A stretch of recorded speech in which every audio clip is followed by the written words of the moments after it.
So we want to hear, what are your daily habits and morning rituals? Well, I feel like it's going to be a total letdown after that. I mean, mine are not intense. Mine are not intense at all. So let's just put that out there. I'm very predictable. And now when I say this, I always have to have like a pre-qualifier that I don't think that this is like a benchmark for success, or I don't think that people should be doing this in general. I think that we're all created differently and separately. And there are some people who just thrive at different times of the day. My circadian rhythm is I get the most done. I am at my peak creativity. I am at my peak focus in the morning. I am built for the mornings. And so I wake up every day at 4:30. It's like my eyes just flutter awake. That's what time I wake up. Kind of like I had already mentioned, like I hug my husband, I kiss him, I say a prayer over him, and then I go and I start my day. I start my day with prayer and meditation and a little bit of reading. I set aside around 30 minutes for all of that to happen. And then from 5 to 6:45, I am working. I'm writing, I'm thinking, I'm ideating, I'm outlining. I wake my daughter up at 7 a.m. We sit together. We do our morning routine, 7:45. I am changing, getting ready to go to the gym at 8. I set aside 75 minutes a day to work out. I come home, I shower, I sit my booty down, and I work all day. That is 100% how it does. Now, my work days all look very different. I do segment my days according to when I am podcasting, when I'm creating content, when I'm planning out my content, when I'm writing scripts, when I'm writing newsletters, but it's very cyclical. In order for us to produce the amount of content that we do, it has to be streamlined. I had a conversation with my husband, business partner, yesterday, and I'm like, I feel like I'm more now a creator than I am a creative, where earlier in my early in my career, I was able to just do a lot more creative endeavors. But in order for us to do the volume with the size of the team, we have a really small team. With the size of the team, I'm getting more into create the content as a creator and not just like dilly-dally and like what creative next venture could I do? I think that's going to come in a later point in my career. Again, things kind of go through cycles, but right now, strong creator and discipline throughout the day. And so is there like a thought, or aside from the mission, is there a thought that keeps you going? Like, is there a thought like you're up at like 5 a.m. and you're just like, I don't want to get up. Is there a thought that gets you out of bed? I'm not, I've kind of always been the person to get up out of bed. Like my daily morning starts at 4:30. I don't have an alarm. It's just what time I get up. I usually like flicker my eyes open. I like hug and kiss my husband. I say a prayer over him because he's kind of like in that realm. Like, what are you doing, woman? And I'm like, listen, you married this a long time ago. You knew what you were getting into. Like, this is how I roll. He's always been very supportive of it. But in the time that are very hard moments, I always think to myself, like, there is no good reason. I had no business starting a business. And yet I started one.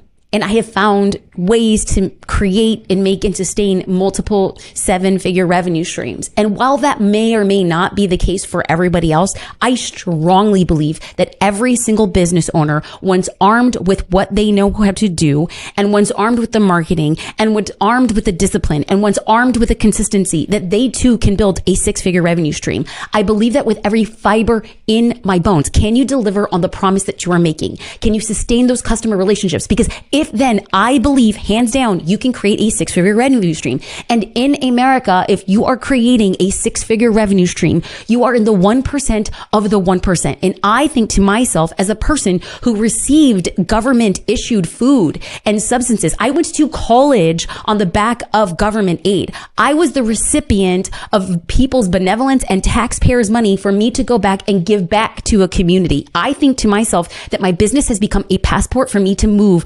entire legacies, industries, timelines, predisposed ideas of who I should be based on my gender, color of skin, or how I was raised. And I'm like, I became the thing that broke the system and the statistic, but I don't think I'm special. I believe everybody can do this. And so on the days that it becomes very hard, I think to myself, you have the passport. Are you going to keep it for yourself, or are you going to help other people get out too?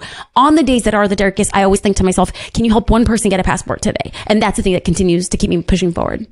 And it's like the biggest thing that I see with I speak specifically like where I feel like, listen, I don't talk about a lot of things I don't know about. But when it comes to starting a business, specifically, if you're starting a business, if you've started a business and you're making less than 10 million, like that's where I dwell. Like that's the people who I speak to so strongly. But even if you're listening and that's not your ambition and you are more of like an intrapreneur instead of an entrepreneur, so you are a very entrepreneurial mindset, but you happen to be working for somebody else and you really like that stability and you really like that you could flex that muscle, all those things are amazing.